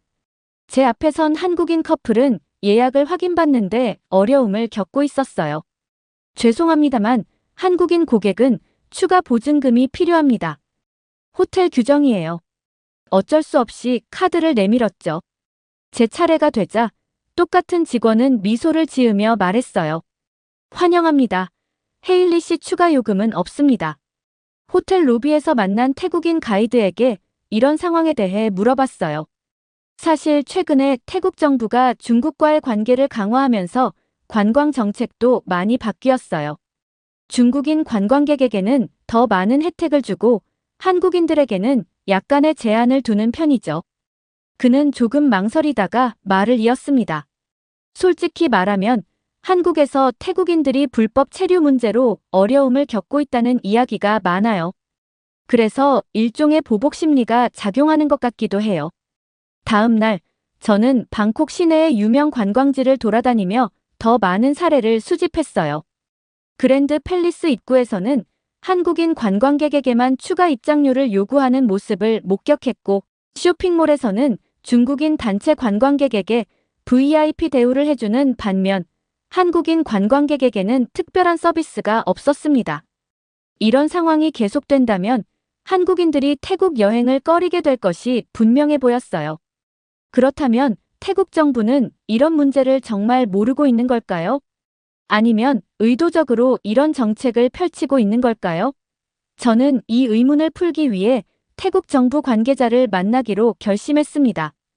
태국 정부 관계자를 만나는 일은 생각보다 쉽지 않았어요. 여러 채널을 통해 연락을 시도한 끝에 방콕의 관광 스포츠부 부국장인 슈타폰 차이보 씨와의 인터뷰가 성사되었습니다. 화려한 장식이 돋보이는 정부청사 내 사무실에서 그를 만났어요. 차이보 부국장님, 최근 한국인 관광객들이 태국에서 차별적인 대우를 받고 있다는 이야기가 있는데 이에 대해 어떻게 생각하시나요? 그는 제 질문에 미소를 지으며 공식적인 답변을 시작했어요. 태국은 모든 국가의 관광객들을 환영합니다.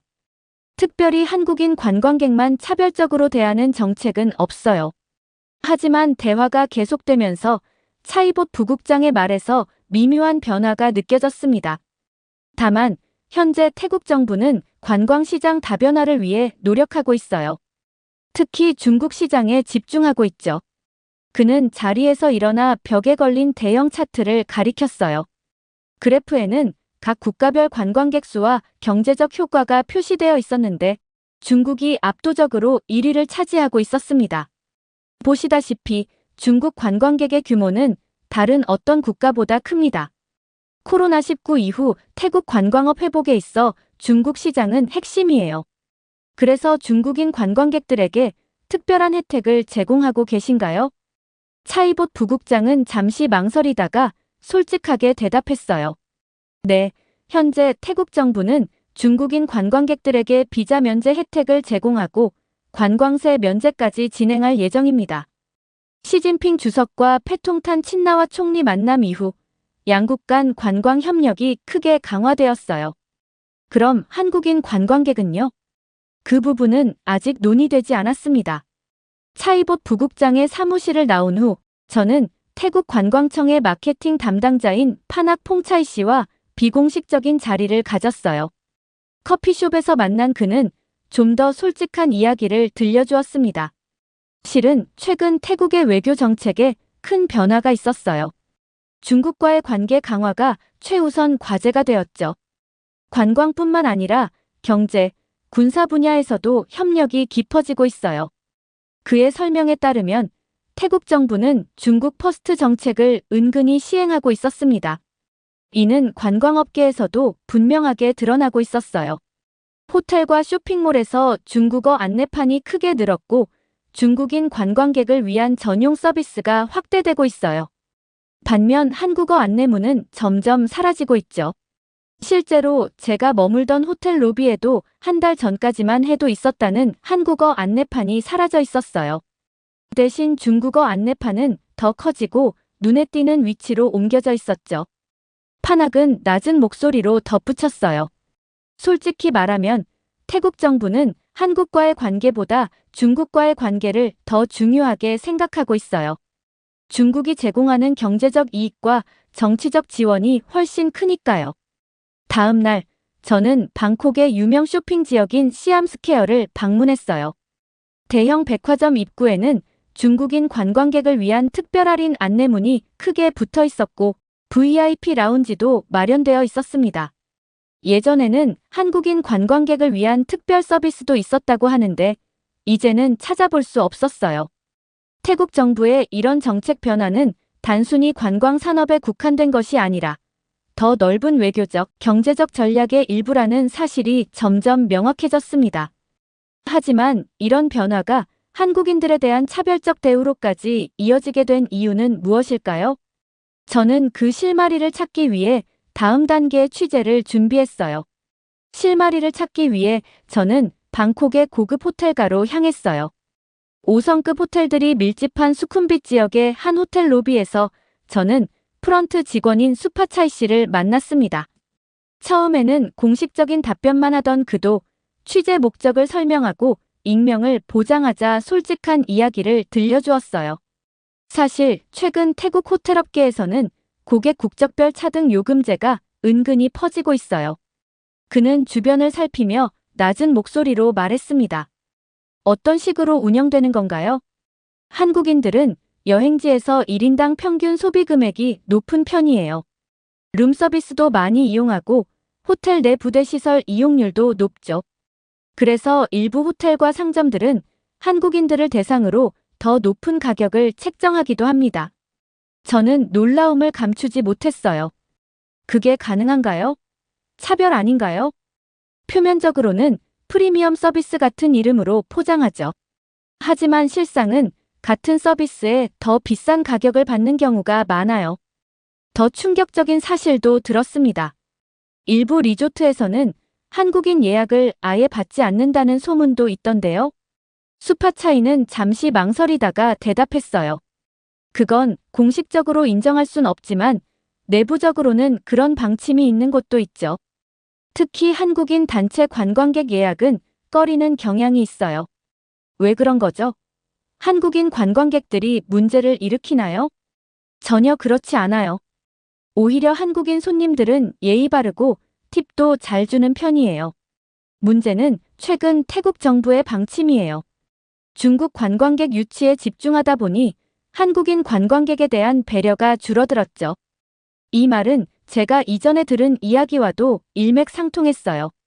그동안 한국인들이 태국에서 큰손 고객이었는데 이젠 반대로 돈을 많이 쓰는 고객이기 때문에 더 비싼 요금을 부담하게 된 겁니다.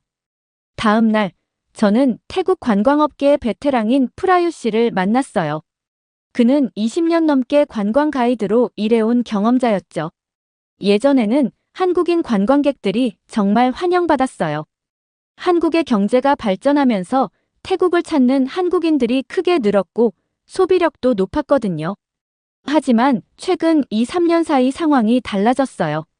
프라유 씨에 따르면 태국 정부가 중국과의 관계를 강화하면서 한국은 상대적으로 우선순위에서 밀려났다고 해요. 그리고 중국 자본이 태국 관광업계에 대거 유입되면서 호텔과 상점들도 중국인 관광객 위주로 운영 방식을 바꾸기 시작했다고 합니다. 가장 안타까운 건 이런 변화가 양국 국민들 사이의 감정에도 영향을 미치고 있다는 거예요. 예전에는 한국과 태국 사이에 특별한 우정이 있었는데 저는 이 취재를 통해 한국인들이 태국에서 경험하는 차별이 단순한 오해가 아니라 실제로 존재한다는 사실을 확인했어요. 하지만 이건 단순히 경제적인 문제만은 아니었습니다. 더 깊은 외교적, 정치적 문제가 얽혀 있었죠. 특히 한국의 태국인 불법 체류 문제가 이 상황과 어떻게 연관되어 있는지 알아볼 필요가 있었습니다. 방콕에 있는 한국 대사관을 찾았습니다. 다행히 외교부 영사과에서 근무하는 김민호 영사를 만날 수 있었어요. 그는 현 상황에 대해 놀라울 정도로 솔직한 견해를 들려주었습니다. 사실 태국인들의 한국 불법 체류 문제가 최근 몇 년 사이 심각해졌어요.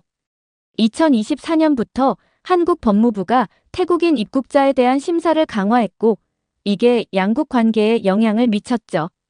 김 영사의 설명에 따르면 코로나19 이후 한국에서 일자리를 찾으려는 태국인들이 크게 늘었고 불법 체류자 수도 증가했다고 합니다.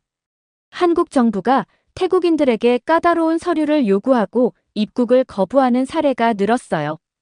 태국에서는 이를 차별로 받아들이고 반발하고 있죠. 태국 현지 SNS를 살펴보니 이 문제가 생각보다 뜨거운 감정을 불러일으키고 있었어요. 태국어 해시태그 한국차별이 트렌드에 올라 있었고 수천 개의 게시물이 올라와 있었습니다. 한국은 우리 태국인들을 차별한다. 우리가 한국 가기 힘들다면 한국인들도 태국에서 편하게 다니지 못하게 해야 한다. 이런 여론이 형성되면서 태국 정부도 압박을 받게 되었다고 해요. 태국 관광청 내부 관계자의 익명 증언에 따르면 이런 감정이 겹치면서 태국 정부가 한국인들만 대상으로 관광세를 부과하는 방안을 비공식적으로 검토했다고 합니다. 태국 정부가 공식적으로는 인정하지 않지만 일종의 보복 조치가 이루어지고 있는 겁니다. 김 영사는 조용히 말했어요. 이제 상황이 조금씩 명확해지기 시작했습니다. 한국의 태국인 입국 심사 강화가 태국의 한국인 대상 차별로 이어지는 악순환이 만들어진 것이었어요. 양국 국민들의 감정도 점점 악화되고 있었습니다. 취재 5째 날, 저는 방콕의 유명 관광지인 카오산 로드를 찾았어요. 이곳은 배낭 여행자들의 천국으로 불리는 곳이죠. 거리에는 수많은 상점과 노점, 레스토랑이 있었지만 예상보다 한산한 분위기였습니다. 카오산 로드에서 10년 넘게 기념품 가게를 운영해온 삼파 씨는 한숨을 쉬며 말했어요. 요즘 한국인들이 예전처럼 많이 안 와요. 매출이 확 줄었어요. 저희 가게는 한국인 고객이 30% 정도였는데 이제는 10%도 안 돼요. 근처 레스토랑 주인인 나리 씨도 비슷한 상황을 토로했습니다. 중국인들은 단체 관광이 많아서 정해진 코스로만 다니고 자유롭게 돈을 쓰지 않아요. 한국인들이 훨씬 경제적으로 도움이 되는데. 푸켓의 해변 리조트를 방문했을 때도 상황은 비슷했어요. 리조트 매니저인 아나 씨는 예약률이 20%가량 감소했다고 말했습니다. 한국인 관광객들이 주요 고객이었는데 최근 몇 개월 사이 예약이 급감했어요. 특히 한국 연휴 기간에 기대했던 예약이 안 들어오니 타격이 크죠. 이런 경제적 타격이 태국 현지인들의 인식에도 변화를 가져오고 있었어요. 소셜미디어에서는 정부 정책에 대한 비판적인 목소리가 나오기 시작했습니다. 중국인 관광객만 유치하려는 정부 정책이 오히려 관광산업을 망치고 있다. 차라리 한국인들에게 관광세를 면제하고 중국인들에게 받아야 하는 거 아닌가? 태국 현지 언론에서도 이 문제를 다루기 시작했어요. 방콕 포스트는 한국인 관광객 감소로 인한 경제적 손실 기사를 통해 정부 정책의 허점을 지적했습니다. 관광업에 종사하는 사람들 사이에서는 태국 정부의 정책이 오히려 자국 경제에 악영향을 미친다는 의견이 점점 커지고 있었어요. 특히 소규모 자영업자들의 불만이 컸습니다. 취재 마지막 날, 저는 태국 관광 스포츠부 앞에서 작은 시위 현장을 목격했어요. 30여 명의 관광업 종사자들이 모여 한국인 관광객 차별 중단이라는 피켓을 들고 있었습니다. 한국인 관광객에게 부과하려는 특별 관광세를 철회하라. 차별적인 정책이 태국 관광업을 망치고 있다. 최근 태국 정부가 한국인 관광객에게만 200바트, 약 1만 3천 원의 특별 관광세를 부과하려는 계획을 검토 중이라는 소식이 알려지면서 예약 취소가 급증했어요. 이런 차별적 정책은 즉시 중단되어야 합니다. 태국 정부는 중국 관광객 유치를 위해 힘을 쏟고 있었지만 정작 태국 경제에 큰 도움이 되는 건 자유롭게 소비하는 한국인 관광객들이었어요. 통계에 따르면 한국인 관광객 1인당 평균 소비액은 중국인 관광객보다 30% 이상 높았습니다. 특히 관광세 문제는 뜨거운 논쟁거리였어요. 태국 정부는 중국인 관광객에게는 관광세를 면제하면서 한국인에게만 적용하려는 계획이 알려지면서 국내외에서 비판이 거세졌습니다. 태국에서의 마지막 밤, 저는 현지 시장인 짜뚜짝 시장을 둘러보며 상인들과 이야기를 나눴어요. 우리도 한국 관광객들이 다시 많이 왔으면 좋겠어요. 태국이 너무 중국만 신경 쓰고 있어요. 관광세도 공평하게 모든 외국인에게 부과하거나 아예 없애야 해요. 귀국하기 전날 태국 관광청의 한 고위 관계자가 익명을 조건으로 저에게 흥미로운 소식을 전해주었습니다. 내부적으로 한국인 대상 관광 정책을 재검토하는 논의가 시작되었어요. 특히 관광세 부과 계획은 재고될 가능성이 높습니다. 사람들의 분위기는 점점 변하고 있었어요. 이 상황이 앞으로 어떻게 흘러갈지는 알 수 없지만 적어도 태국 내에서 한국인을 차별하는 정책이 관광산업에 부정적인 영향을 미친다는 점은 점점 명확해지고 있었어요. 그리고 그 인식이 서서히 정책의 변화로 이어질 조짐이 보이고 있었습니다. 이렇게 태국이 중국인 관광객을 유치하고 한국인에게 불리한 정책을 하는 사연 어떻게 들으셨나요? 이러한 상황에 한국인들이 사라지자 태국 관광업이 타격을 입는다는 사실이 놀라웠습니다. 여러분의 의견은 어떠신가요? 다양한 의견을 댓글을 통해 공유해주세요. 긴 영상 시청해주셔서 감사드리고 구독과 좋아요 부탁드립니다. 현재 충격적인 상황이 벌어졌습니다. 태국의 잘못된 선택이 태국 경제를 박살내고 있는 상황인데요. 그리고 태국 총리가 이러한 선택을 한 이유가 밝혀지며 태국 국민들은 충격에 빠지게 됩니다. 도대체 태국 총리는 왜 이런 선택을 했을까요? 안녕하세요. 저는 하버드 대학교 경제학과에 재학 중인 릴리예요. 아시아 경제에 관심이 많아서 특히 동아시아 국가들의 발전 과정을 연구하고 있답니다. 오늘은 제가 경험한 특별한 수업 시간을 이야기해 드릴게요. 자, 여러분. 오늘은 매우 중요한 주제에 대해 이야기를 나눠보겠습니다. 스미스 교수님이 강단에 서서 말씀을 시작하셨어요. 교수님의 목소리에는 평소보다 더 진지함이 묻어났죠. 현대 사회에서 전력은 어떤 의미를 가질까요? 그리고 급증하는 전력 수요에 가장 잘 대비하고 있는 나라가 어디라고 생각하나요? 교실에 잠시 침묵이 흘렀다가 곧 여기저기서 손이 올라갔어요. 미국이요. 독일입니다. 프랑스죠. 학생들의 대답이 이어졌지만 교수님은 고개를 저으셨어요. 모두 틀렸습니다. 정답은 바로 대한민국입니다. 예상치 못한 답변에 학생들 사이에서 작은 술렁임이 일었어요. 저도 놀랐죠. 한국의 원자력 발전 기술 발전은 정말 놀라운 사례입니다. 1978년 고리 1호기를 시작으로 한국은 원자력 발전 기술을 국산화하기 시작했죠. 처음에는 외국 기술에 의존했지만 끊임없는 연구 개발을 통해 자체 기술을 확보했어요. 그리고 마침내 한국의 독자적인 원전 모델인 APR-1400을 개발하는데 성공했습니다. 교수님은 프로젝터로 APR-1400의 구조도를 보여주셨어요. APR-1400은 설계 수명이 60년이고 1400메가와트급의 대용량 발전이 가능한 3세대 원자로입니다. 특히 후쿠시마 원전 사고 이후 강화된 국제 안전 기준을 모두 충족하고 있죠. 미국 원자력규제위원회 NRC의 설계 인증도 받았어요. 이는 세계에서 한국과 미국의 원전 기술만이 받은 인증이랍니다. 2009년 UAE는 5기의 원전 건설 프로젝트를 발주했습니다. 경쟁자는 프랑스의 아레바, 미국 일본 연합의 GE 히타치, 그리고 한국의 한전이었어요. 놀랍게도 한국이 이 경쟁에서 승리했죠. 바라카 원전 1호기는 2023년부터 성공적으로 가동되고 있어요. 현재 한국은 이 성공을 바탕으로 세계 원전 시장에서 큰 주목을 받고 있습니다. 폴란드와는 6기의 원전 건설 계약을 체결했고 체코와도 2코반이 원전 건설 프로젝트를 논의 중이에요. 사우디아라비아, 이집트와도 협상을 진행하고 있죠. 특히 폴란드 프로젝트의 규모는 무려 700억 달러에 달합니다. 더욱 중요한 것은 한국의 원전이 단순한 발전소가 아니라는 겁니다. 건설 기간이 짧고 건설 비용이 상대적으로 저렴하며 가동률도 세계 최고 수준을 자랑해요. 이것이 바로 많은 나라들이 한국의 원전 기술을 선택하는 이유죠. 그런데 최근 동남아시아에서 매우 흥미로운 사례가 있었습니다. 바로 태국의 사례인데요. 교수님은 칠판에 태국의 전력 위기라고 쓰셨어요.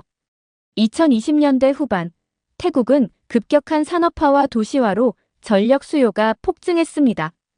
2023년 기준 전력 예비율이 15%에 불과했죠. 이는 매우 위험한 수준이에요. 저는 필기를 하면서 고개를 끄덕였어요. 15%라는 숫자가 얼마나 심각한지 이해할 수 있었거든요. 태국 정부는 재생에너지 정책을 추진했지만 실행이 지연되면서 기존 화력발전소만으로는 급증하는 수요를 감당하기 어려운 상황에 직면했습니다. 이때 한국이 태국의 도움의 손길을 내밀었죠. 교수님은 잠시 말씀을 멈추시고 교실을 둘러보셨어요. 한국은 태국의 최신 원전 기술 도입을 제안했습니다. 전력망 현대화와 함께요. 이는 태국의 전력난을 해결하고 경제 성장을 이끌 수 있는 최적의 제안이었죠. 그런데 이야기는 여기서 예상치 못한 방향으로 흘러갔어요. 한국과 태국의 원전 협력은 처음에는 순조롭게 진행되는 듯 했어요. 교수님은 씁쓸한 표정을 지으셨습니다. 실제로 한국의 한전과 두산 에너빌리티는 태국 정부와 수차례 실무 협의를 진행했습니다.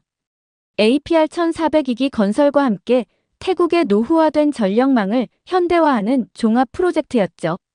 투자 규모만 약 150억 달러에 달했어요. 태국 측에서도 적극적이었습니다. 에너지부 장관이 직접 한국을 방문해서 원전 시설을 둘러보기도 했고 양국 정상이 만나 협력을 약속하기도 했죠. 기술 이전 조건도 합의했고 부지 선정까지 마무리 단계였어요. 그런데 갑자기 분위기가 바뀌었습니다. 태국 내에서 반한 감정이 급격히 고조된 거예요. SNS에서는 한국의 기술을 도입하면 태국이 한국의 경제 식민지가 될 것이라는 가짜뉴스가 커졌고 일부 정치인들은 이를 정치적으로 이용했죠. 저는 필기를 하다 말고 고개를 들었어요. 너무 황당했거든요. 더 놀라운 것은 이 모든 것이 계획된 것이었다는 점입니다. 태국 정부는 이미 중국, 러시아와 비밀리에 협상을 진행하고 있었어요. 한국과의 협상은 더 좋은 조건을 얻기 위한 카드였던 거죠. 결국 태국 정부는 한국과의 모든 협상을 전격 중단했습니다. 그것도 매우 일방적인 방식으로요. 수개월간 진행된 실무 협의, 기술 검토, 현장 조사, 모든 것이 물거품이 됐죠. 한국 기업들이 투자한 시간과 비용도 전혀 보상받지 못했고요. 그리고 태국은 중국과 러시아의 원전 기술 도입을 발표했습니다. 마치 사전에 준비된 각본처럼요. 한국 정부와 기업들은 큰 충격을 받았죠. 국제사회에서도 태국의 이러한 행태에 대한 비판이 이어졌어요. 태국이 한국을 배제한 후 어떤 상황이 전개되었는지 살펴보도록 하겠습니다. 한국 기업들의 태국 철수가 시작되었습니다. 한전, 두산 에너빌리티, 현대건설 등 주요 원전 기업들이 모두 태국에서 철수를 결정했죠. 이들 기업은 이미 상당한 규모의 인력과 자원을 태국에 투입한 상태였어요. 교수님은 프로젝터로 관련 뉴스 기사들을 보여주셨어요. 특히 흥미로운 것은 한국 기업들의 다음 행보였습니다. 이들은 태국에서 철수한 직후 다른 국가들과 빠르게 새로운 계약을 체결했어요. 폴란드와는 6기의 원전 건설 계약을, 체코와는 2코반이 원전 프로젝트를 성사시켰죠. 사우디아라비아와도 대규모 원전 건설 협약을 맺었고요. 옆자리의 에밀리가 작은 목소리로 태국이 정말 큰 실수를 했네요. 라고 말했어요. 당시 태국 정부는 매우 자신만만했습니다. 에너지부 장관은 기자회견에서 한국 없이도 충분히 원전 사업을 성공시킬 수 있다고 장담했죠. 하지만 현실은 매우 달랐어요. 교수님은 잠시 말씀을 멈추시고 교실을 둘러보셨어요. 중국과 러시아와의 협력은 처음부터 문제가 있었습니다. 중국은 자국 내 경기 둔화와 전력 수급 문제로 태국 프로젝트에 투자하는 것을 꺼리기 시작했어요. 약속했던 투자금의 절반도 집행하지 못했죠. 저는 열심히 노트북에 타이핑을 하면서도 이런 상황이 어떻게 전개될지 궁금했어요. 러시아의 상황은 더 심각했습니다. 국제사회의 제재로 인해 첨단 기술 도입이 제한되었고 자금 조달도 어려워졌어요. 예정되었던 공정의 30%도 진행하지 못한 상태에서 공사가 중단되는 상황이 발생했죠. 교실 안에서 놀라는 목소리들이 들렸어요. 결과적으로 태국의 원전 프로젝트는 완전히 마비 상태에 빠졌습니다. 당초 계획보다 최소 5년 이상 지연될 것으로 예상되고 있어요. 한국과 협력했다면 이미 가동을 시작했을 원전들이 아직도 착공조차 되지 않은 상태인 거죠. 교수님의 목소리에는 안타까움이 묻어났어요. 더 큰 문제는 이것이 단순한 프로젝트 지연이 아니라는 점입니다. 태국은 급증하는 전력 수요를 감당하지 못하게 됐고, 이는 곧 심각한 경제 위기로 이어지게 됩니다. 제 옆자리에 토마스가 손을 들었어요. 교수님, 태국 정부는 이런 상황을 예측하지 못했던 건가요? 좋은 질문입니다. 사실 태국 정부 내에서도 우려의 목소리가 있었어요. 일부 관료들은 한국과의 협력을 계속해야 한다고 주장했죠. 하지만 정치적 이해관계가 합리적인 판단을 가로막았습니다. 그렇다면 질문이 있습니다. 갑자기 교실 뒤쪽에서 날카로운 목소리가 들렸어요. 교실 뒷자리에 앉아있던 태국 유학생 티나라였죠. 우리나라의 선택이 틀렸다고 하시는데 저는 동의할 수 없어요. 중국은 세계 최대 경제대국이고 한국보다 훨씬 더 발전된 나라예요. 지투잖아요. 누가 한국의 도움을 받으려 하겠어요?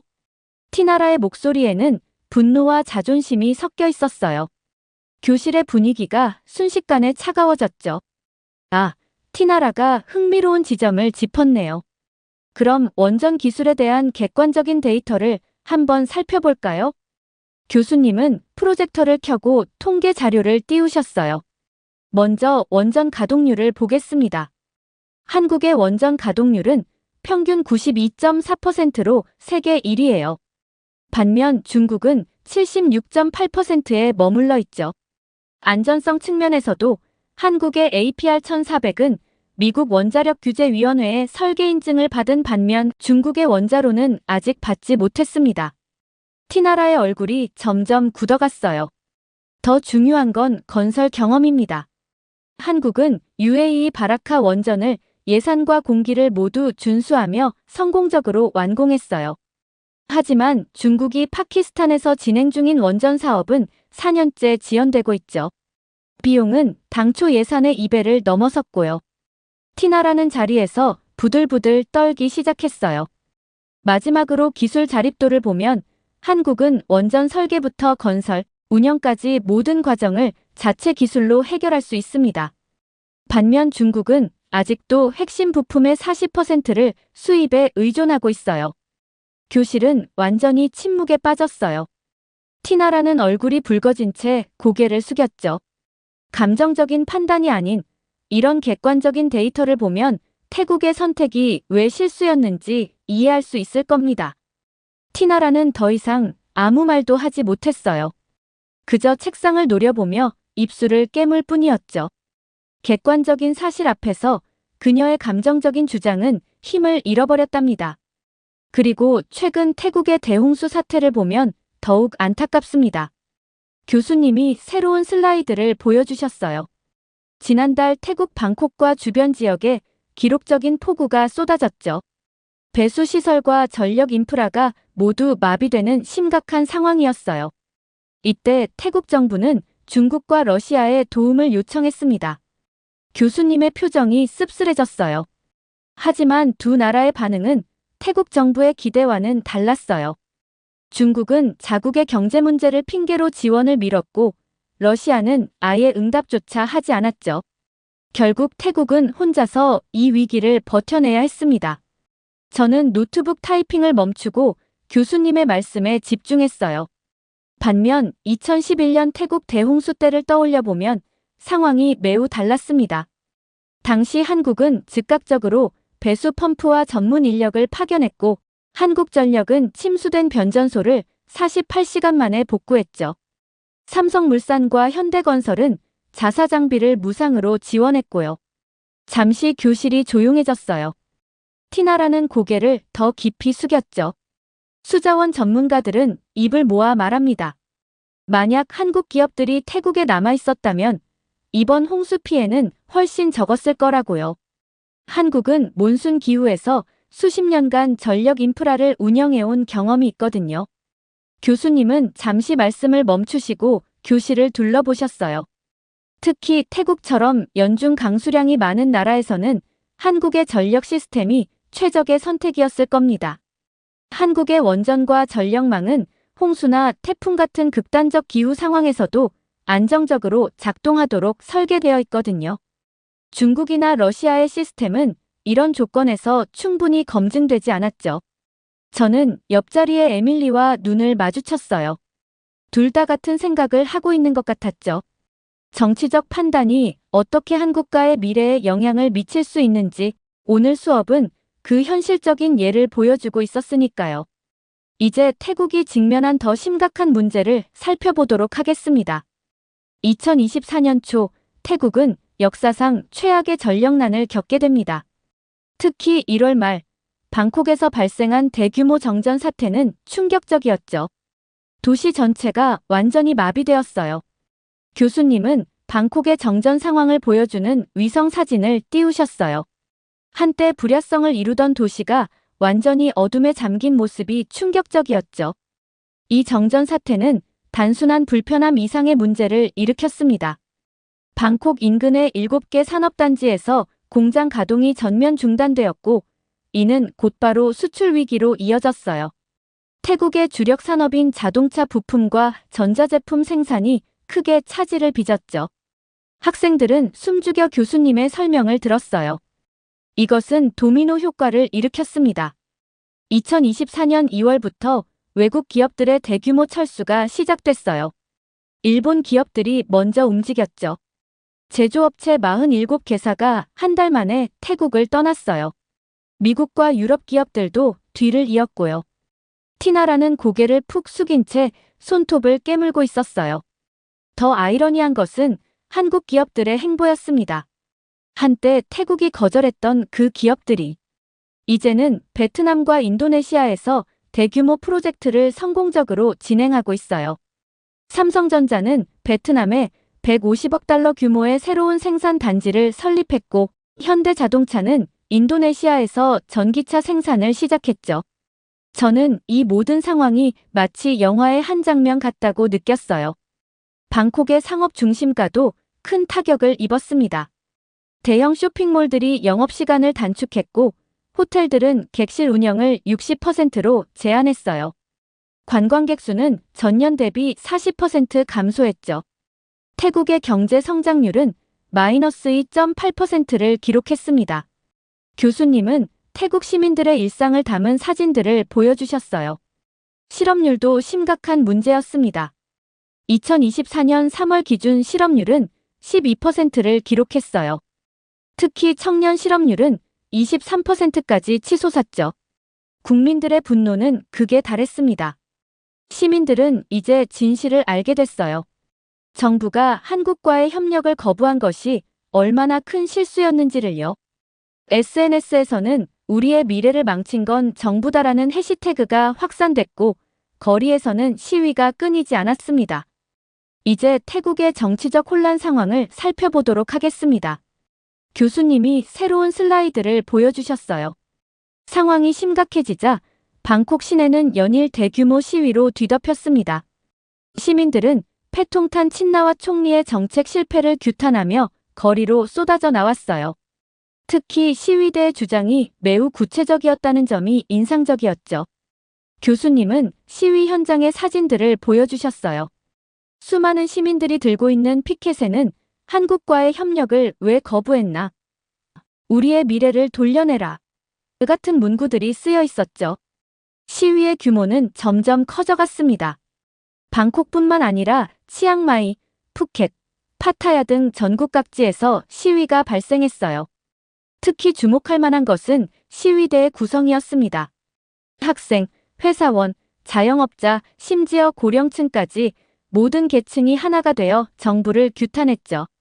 저는 열심히 필기를 하면서도 이런 상황이 믿기지 않았어요. 패통탄 총리의 지지율은 역대 최저인 8%까지 떨어졌습니다. 특히 충격적이었던 것은 방콕 한국 대사관 앞에서 벌어진 시위였어요. 수천 명의 시민들이 모여 한국에 다시 손을 내밀자는 구호를 외쳤죠. 교수님은 잠시 말씀을 멈추고 한숨을 내쉬셨어요. 야당은 국회에서 패통탄 총리의 탄핵을 추진했고 여당 내부에서도 사퇴 압박이 이어졌습니다. 경제 전문가들은 한 목소리로 한국과의 협력 기회를 놓친 것이 태국 경제의 결정적 실수였다고 지적했어요. 학생들은 숨죽여 교수님의 설명을 들었어요. 하지만 더 큰 문제는 이미 때가 늦었다는 거였습니다. 태국 정부는 뒤늦게 한국과의 협력을 재추진하려 했지만 한국 기업들은 이미 베트남과 인도네시아에 깊이 뿌리를 내린 상태였어요. 투자금도 이미 집행됐고 공장 건설도 한창이었죠. 태국은 미국과 일본에도 도움을 요청했지만 반응은 회의적이었습니다. 정치적 리스크가 너무 크다는 게 그들의 평가였죠. 결국 태국은 스스로를 고립시키는 결과를 낳고 말았어요. 교수님의 목소리가 더욱 무거워졌어요. 지금 태국의 상황은 한국과의 잘못된 판단이 얼마나 큰 대가를 치르게 되는지를 보여주는 안타까운 사례입니다.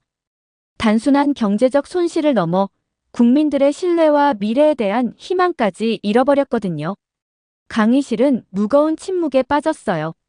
모든 학생들이 이 비극적인 상황의 무게를 느끼고 있는 것 같았죠. 사실 여러 전문가들의 분석을 보면 패통탄 총리의 결정 뒤에는 매우 개인적인 이해관계가 있었던 것으로 보입니다. 교수님이 새로운 자료를 보여주셨어요. 월스트리트 저널의 분석에 따르면 패통탄 총리 가족이 소유한 기업들이 중국 정부와 수상한 거래를 해온 것으로 드러났습니다. 특히 총리가 개인의 이익을 위해 중국 국영기업들과 비밀리에 계약을 체결했다는 증거가 발견됐죠. 교실 안에서 작은 탄식이 들렸어요. 옥스퍼드 대학의 동남아시아 전문가 마이클 윌슨 교수는 패통탄 총리가 국익보다 개인의 이익을 우선시했다고 분석했습니다.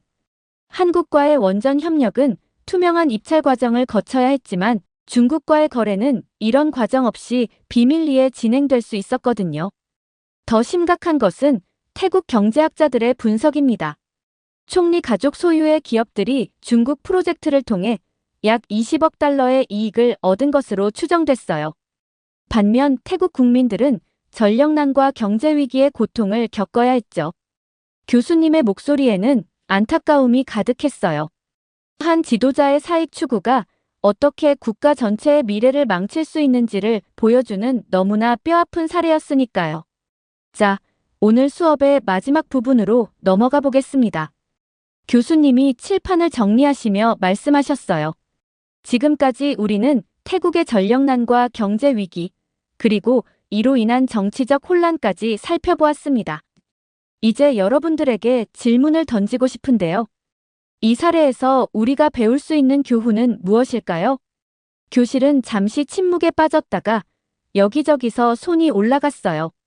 태국이 한국의 원전 기술을 받아들였다면 지금과 같은 경제 위기는 없었을 것 같습니다. 결국 감정적인 외교 정책이 국민들을 고통스럽게 만든 거죠. 토마스가 먼저 의견을 제시했어요. 저는 지도자 한 명의 잘못된 판단이 얼마나 큰 영향을 미칠 수 있는지 깨달았습니다. 에밀리가 덧붙였죠. 교수님은 고개를 끄덕이셨어요. 맞습니다. 국가 정책은 감정이나 개인의 이해관계가 아닌 객관적인 데이터와 국익을 기반으로 결정되어야 하죠. 교수님, 태국이 다시 한국과 협력할 가능성은 없을까요? 제가 조심스럽게 질문을 던졌어요. 교수님은 잠시 생각에 잠기셨다가 대답하셨어요. 현재로서는 매우 어려워 보입니다. 한국 기업들은 이미 베트남과 인도네시아에서 성공적으로 사업을 진행하고 있고 그곳 정부들과 신뢰관계도 구축했으니까요. 신뢰는 쉽게 얻을 수 있지만 한번 잃으면 회복하기가 매우 어렵습니다. 그래도 이런 실패에서 배우는 교훈이 있습니다. 앞으로 태국은 더 현명한 선택을 하게 되겠죠. 때로는 쓰라린 실패가 더 나은 미래를 만드는 밑거름이 되기도 합니다. 종소리가 울리며 수업이 끝났어요. 학생들이 하나둘 강의실을 떠나는 동안 저는 잠시 자리에 앉아 오늘 수업을 되새겨 보았답니다. 한 국가의 운명이 이렇게 극적으로 바뀔 수 있다는 게 놀라웠어요. 기술력, 신뢰, 그리고 올바른 판단. 이 모든 것이 얼마나 중요한지를 깨달았죠. 특히 정치인들의 개인적인 이해관계가 어떻게 국민 전체의 삶에 영향을 미칠 수 있는지도 알게 됐고요. 노트북을 덮으며 생각했어요. 앞으로 제가 경제학자가 되어 정책을 연구하게 된다면 오늘 배운 이 교훈을 꼭 기억해야겠다고요. 때로는 당장 눈앞의 이익보다 멀리 보는 안목이 더 중요하다는 것을, 그리고 한번 잃어버린 기회와 신뢰는 되돌리기가 얼마나 어려운지도 말이에요. 밖으로 나가는 길에 티나라와 눈이 마주쳤어요.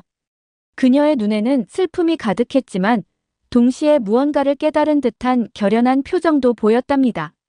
아마도 우리 모두가 오늘 수업을 통해 크게 성장한 것 같아요. 이렇게 한국을 선택하지 않은 태국 총리의 사연 어떻게 들으셨나요? 개인의 이익을 위해 한국을 선택하지 않은 행동이 결국 이렇게까지 큰 경제적 타격을 준다는 사실에 충격을 받게 되었고, 세계적으로 한국의 위상이 이렇게 높다는 사실에 뿌듯함을 느꼈습니다. 여러분들의 의견은 어떠신가요? 다양한 의견을 댓글을 통해 공유해주세요. 긴 영상 시청해주셔서 감사드리고, 영상 재미있으셨다면 구독과 좋아요 부탁드립니다.